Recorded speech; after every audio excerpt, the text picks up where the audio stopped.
हां, आपण कानाळगाव इथल्या या आर्टिझन वेलमध्ये आपण आलेलो आहे. तर ही जी वेल आहे याला आपण आर्टिझन वेल असं म्हणतो आणि ही खूप वर्षापासून या ठिकाणी आहे आणि सतत तेव्हापासून पाणी याचं बाहेर येत आहे. या आपण भौगोलिकदृष्ट्या जर पाहिलं तर या परिसरातला जो भाग आहे हा कब्बशीच्या आकाराचा पूर्ण भाग आहे आणि हे खूप मोठं एक स्ट्रक्चर आहे.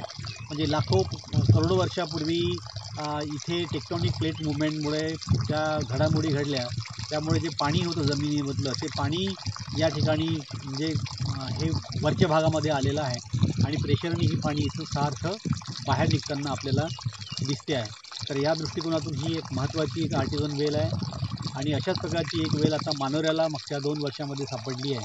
तर या दोन्ही विहिरीमध्ये कनेक्शन आहे. कारण हे जे एक टेक्टॉनिक क्रेटर आहे, हे क्रेटर इथून पासून तर त्या मानोऱ्यापर्यंत इतक्या लांब आहे. म्हणजे जवळपास 8 ते 10 किलोमीटर व्यासाचं हे टेक्टॉनिक क्रेटर आहे आणि या क्रेटरमध्ये करोडो वर्षापूर्वीचं जे पाणी आहे, ते पाणी या ठिकाणी आपल्याला म्हणजे साठलेलं हे आढळते.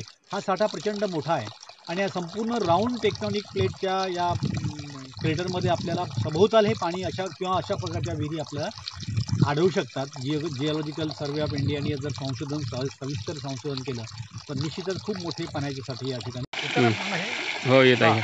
मानोऱ्याजवळ उमरी पोद्दार नावाचं गाव आहे.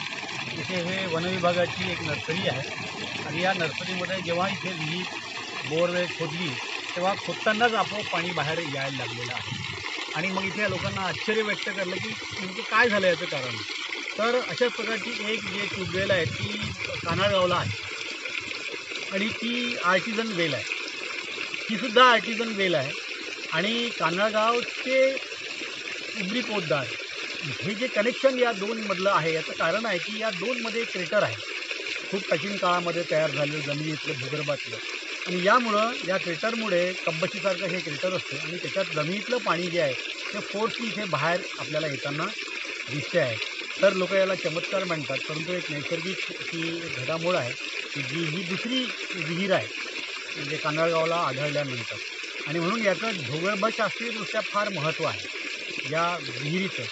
आणि या संपूर्ण कानाळगाव ते या परिसरामध्ये जर आपण अशाच विहिरी जर खोदत गेलो काही ठळक ठिकाणी तर असं पाणी लागेल. भूगर्भात फार मोठ्या प्रमाणात पाणी आहे की जे लाखो वर्षापूर्वी गोळा झालेलं आहे पाणी.